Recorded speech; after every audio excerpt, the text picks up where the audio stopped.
کراچی میں خلاف ضابطہ عمارتوں کی ریگولیشن سے متعلق قانون کا مسودہ تیار، منظوری کے لیے آج گورنر سندھ کو ارسال کیا جائے گا۔ کمیشن طے کرے گا کون سی عمارت کو ریگولیٹ کیا جائے۔ ایڈمنسٹریٹر کراچی مرتضی وہاب کہتے ہیں کہ کراچی میں عمارت گرا دی جاتی ہے، لوگ پوچھتے ہیں بنی گالہ میں یہ کارروائی کیوں نہیں ہوتی۔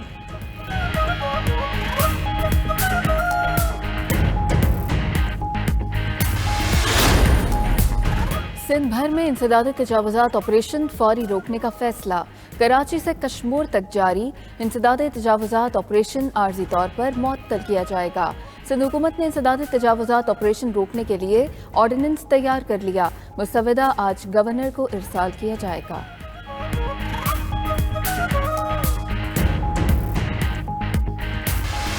ہم نے 11 دسمبر کو آل پارٹی کانفرنس بلائی، سیاسی اور جمہوری تقاضے کے مطابق جو راستے اختیار کیے جا سکتے ہیں ہم اختیار کریں گے۔ ہم نے بھی اپنے حصے کا صبر کر لیا ہے، انتظار کر لیا ہے، توقعات رکھی تھی۔ آپ نے ہمارے پاس احتجاج اور مزاحمت کے علاوہ کوئی آپشن نہیں چھوڑا۔ ایم کیو ایم کا سندھ کے لیے بلدیاتی بل کے خلاف سڑکوں پر آنے کا اشارہ، 11 دسمبر کو اے پی سی بلا لی۔ خالد مقبول صدیقی نے نیا بلدیاتی ترمیمی بل آئین پر شب خون قرار دے دیا، بولے بہت صبر اور برداشت کر لیا، احتجاج اور مزاحمت کے علاوہ کوئی راستہ نہیں بچا۔ ایم کیو ایم نے ایڈمنسٹریٹر کراچی کی تعیناتی پر پھر سوال اٹھا دیا، پی ایس پی نے سندھ لوکل باڈی بل سندھ ہائی کورٹ میں چیلنج کر دیا۔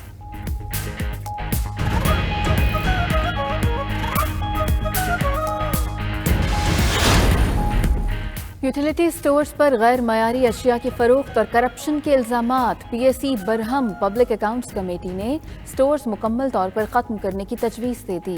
چیئرمین رانا تنویر نے کہا یوٹیلیٹی سٹورز پر دنیا کا گھٹیا ترین گھی فروخت ہو رہا ہے، ارکان پارلیمنٹ اور عوام کو بے وقوف بنا رکھا ہے۔ کمیٹی کا ایف آئی اے کو 10 روز میں تحقیقات کا حکم۔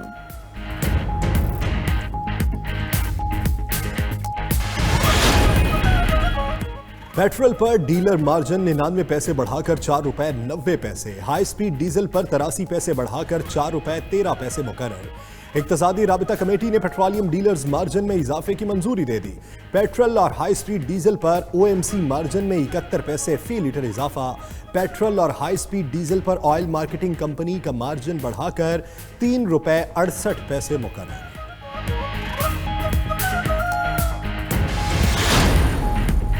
ماہانہ 11.5% مہنگائی معاشی بربادی کا اعتراف جرم ہے۔ اپوزیشن لیڈر شہباز شریف کہتے ہیں مہنگائی اور بے روزگاری سے عوام خودکشیاں کر رہے ہیں، حکومتی بیانات سے یہ آگ نہیں بجھے گی۔ جاری کھاتوں کا خسارہ 5 ارب ڈالر سے تجاوز کر چکا، کیا یہ کفایت شعاری ہے؟ حکومت کو ریلیف دینے کے بجائے حکومت منی بجٹ کا عذاب لا رہی ہے۔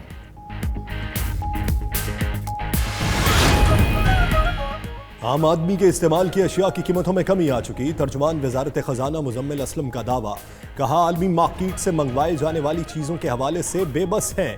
کھانے پینے کی اشیاء کی مہنگائی میں 8.5% اضافہ ہوا، جو اس بات کا ثبوت ہے کہ ہم ٹھیک جا رہے ہیں۔ فاروق حبیب بولے جن اشیاء پر اقدامات اٹھائے ان پر پچھلے سال کی نسبت فرق آیا، سندھ حکومت کسان کو سبسڈی دینے کو بھی تیار رہی۔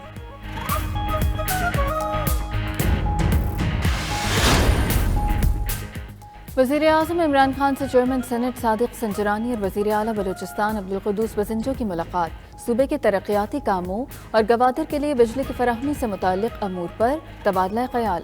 بلوچستان کو گیس کی بلا تعطل فراہمی اور کوئٹہ کراچی شاہراہ کی تعمیر زیر غور آئی۔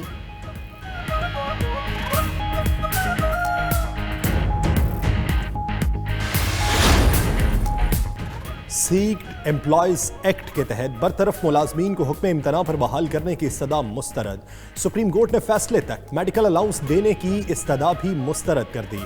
جسٹس عمر عطا بندیال نے ریمارکس دیے کہ جہاں قانون کے تحت بھرتی نہ ہو تو وہاں بنیادی انسانی حقوق متاثر ہوتے ہیں، کوشش کریں گے پیر سے روزانہ سماعت کر کے آئندہ ہفتے مختصر فیصلہ سنا دیں۔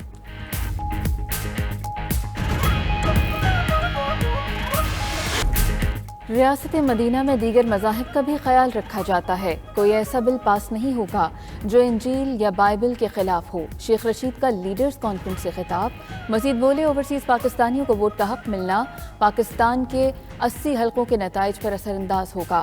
ہر الیکشن کے بعد پینڈورا باکس کھلتا ہے، اس بار پہلے بھی کھلے گا اور بعد میں بھی۔ قانون بن چکا، ووٹنگ الیکٹرانک مشینوں سے ہی ہوگی۔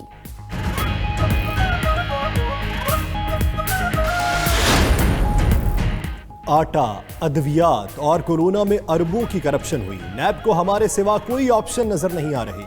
ملک میں شفاف انتخابات کے سوا کوئی آپشن نہیں ہے۔ سابق وزیراعظم شاہد خاقان عباسی کا کوہستان اپر داسو میں جلسے سے خطاب۔ جلسے میں بڑی تعداد میں لوگوں کی شرکت۔ مرتضیٰ جاوید، سردار یوسف اور دیگر بھی موجود تھے۔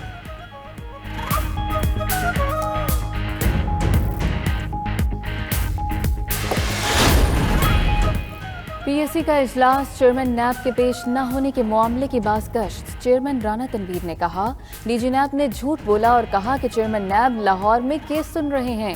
اطلاعات کے مطابق وہ لاہور میں کچھ اور کر رہے تھے۔ چاہیے تھا ڈی جی نیب سے تحریری حلف لے لیتے۔ دوسری جانب ترجمان نے چیئرمین نیب کے بیرون ملک جانے کی تردید کر دی۔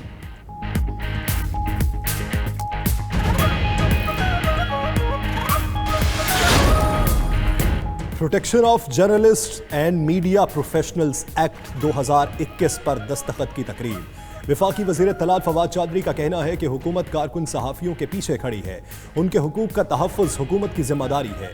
وزیر انسانی حقوق شیریں مزاری بولیں، بل بنانے میں صحافتی تنظیموں نے تعاون کیا، پہلی بار صحافیوں کے لیے آزادانہ کمیشن بنے گا۔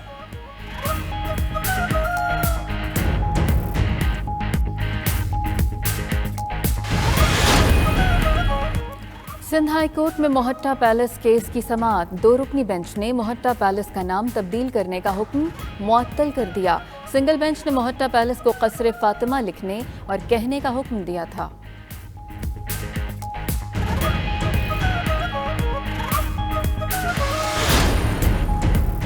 وفاقی شرعی عدالت میں سود کے خاتمے کے لیے دائر درخواستوں پر سماعت۔ عدالتی معاون انور منصور نے دلائل دیے، پیسے کو خریدا جا سکتا ہے، نہ ہی یہ فروخت ہو سکتا ہے۔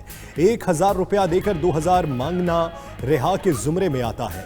امیر جماعت اسلامی سراج الحق نے عدالت کو بتایا، سودی نظام کی وجہ سے معیشت ترقی نہیں کر رہی، دوست ملک سے ملنے والی خیرات پر بھی سود ادا کرنا پڑے گا۔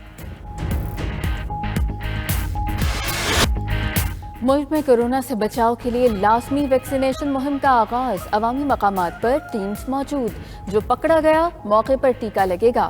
این سی او سی کی کورونا کی نئی قسم پھیلنے کے باعث صوبوں سے ویکسینیشن پر زیرو ٹالرنس پالیسی اپنانے کی ہدایت۔ اسلام آباد میں کورونا ویکسین کے بوسٹر شاٹ لگانے کا سلسلہ شروع۔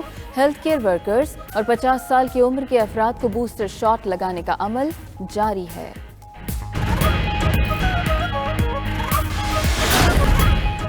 پاکستانی کھلاڑیوں کو چٹاگانگ ٹیسٹ میں عمدہ پرفارمنس کا صلہ مل گیا۔ آئی سی سی رینکنگ میں نمایاں بہتری۔